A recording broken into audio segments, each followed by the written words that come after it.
Hi, welcome back to my YouTube channel.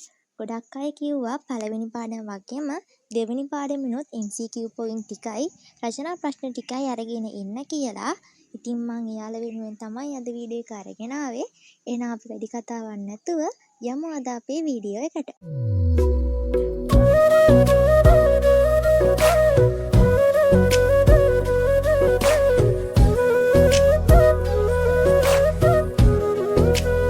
මුලින්ම මම කියන්නම් මේ දෙවනි පාඩමෙන් අහන්න පුළුවන් MCQ point මොනවද කියලා.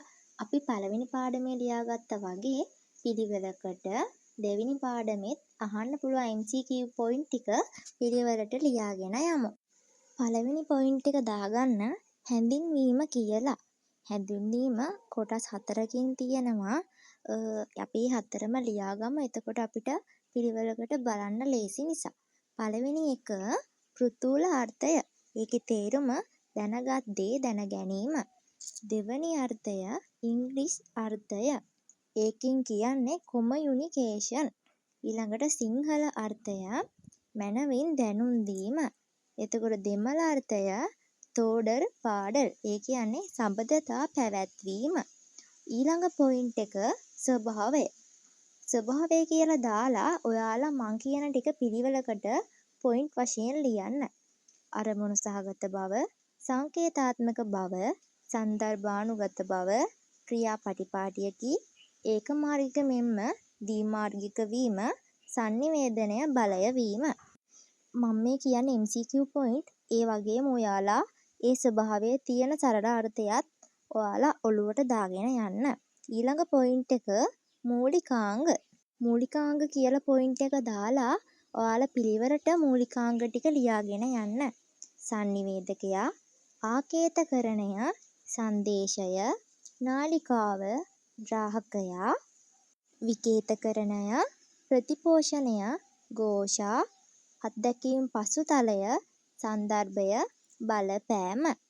ඒ මං කිව්වේ මූලිකාංග ටික. ඊළඟ පොයින්ට් එක කාර්යයන්. කාර්යයන් වලත් ඔයාලා ඒකේ අදහස ඔලුවට දාගන්න. මම ඔයාලට කාර්යයන් 4 කියන්නම්. පළවෙනි එක තොරතුරු සම්පාදනය, උපදෙස් සම්පාදනය, පෙළඹවීම, විනෝදාස්වාදය. මීට අමතර තවත් කාර්යයන් 4ක් අපිට ක්ලාස් වල දීලා තිබුණා. ඉතින් මම හිතනවා ඒ ටිකත් ඔයාලට දුන්නොත් හොඳයි කියලා. ඒ නිසා ඔයාලා ඒ ටිකත් ලියා ගන්න. පළවෙනි එක අර්ථකථනය, සුපරීක්ෂණය, සහසම්බන්ධතාවය, සමාජානුයෝජනය. ඔයාලා මං කිව්ව පොයින්ට් ටික පිළිවෙලට ලියලා ඒ ටික බලා ගන්න. අනිවාර්යෙන් මේ ටිකෙන් තමයි මේ දෙවෙනි පාඩම ඇසුරෙන් MCQ හදන්න පුළුවන්. ඒ නිසා ඔයාලා ඒ ටික පිළිවෙලට බලා ගන්න.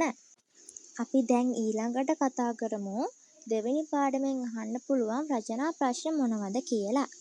පළවෙනි ප්‍රශ්නය sannivedana යන්නෙහි අර්ථය පැහැදිලි කරමින් sannivedana ස්වභාවයට අදාළ කරුණු 4ක් විමසන්න. දෙවෙනි ප්‍රශ්නය sannivedana මූලිකාංග 4ක් පහදන්න. sannivedana මූලිකාංග 4ක් කිව්වට ඔයාලට එක්සෑම් එකට මොන මූලිකාංගය සම්බන්ධව අහවිද දන්නේ නැහනේ. ඒ නිසා මූලිකාංග 11 ගැනම ඔයාලා බලා ගන්නවා නම් හොඳයි කියලා මම හිතනවා. තුන්වෙනි ප්‍රශ්නය ප්‍රතිපෝෂණය මගින් ලැබෙන ප්‍රයෝජන 4ක් පිළිබඳව විමසන්න. හතරවෙනි ප්‍රශ්නය බාධා කොටස් දෙකකින් සමන්විත වන අතර ඒ පිළිබඳව කෙටියෙන් පැහැදිලි කරන්න. එතකොට පස්වෙනි ප්‍රශ්නය sannivedana හෙවත් ජන sannivedanaයේ කාර්යභාරය පහදන්න. මම දැන් කිව්වේ දෙවෙනි පාඩමෙන් අහන්න පුළුවන් රචනා ප්‍රශ්න පිළිබඳව. මං හිතනවා දෙවෙනි පාඩම පිළිබඳව ඔයාලට පොඩි හරි අදහසක් එන්න ඇති කියලා. ඉතින් අද වීඩියෝ එක ඔයාලට ගොඩක් වැදගත් වෙන්න ඇති කියලා මම හිතනවා. එහෙනම් මගේ වීඩියෝ එක පටන් ගත්ත වෙලේ ඉඳන් අවසන් වෙනකන් අහන් ඉඳපු බලන් ඉඳපු ඔයාලා හැමෝටම ගොඩක් ස්තුතියි.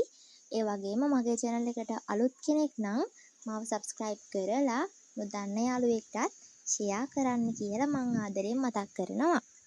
ඒ වගේම ඔයාලට පාඩම් වල නෝට් කොටස් අවශ්‍යයි ඉන්නවා නම් මම ඩිස්ක්‍රිප්ෂන් එකේ දාලා ඇති මගේ WhatsApp channel එකේ link එකත්.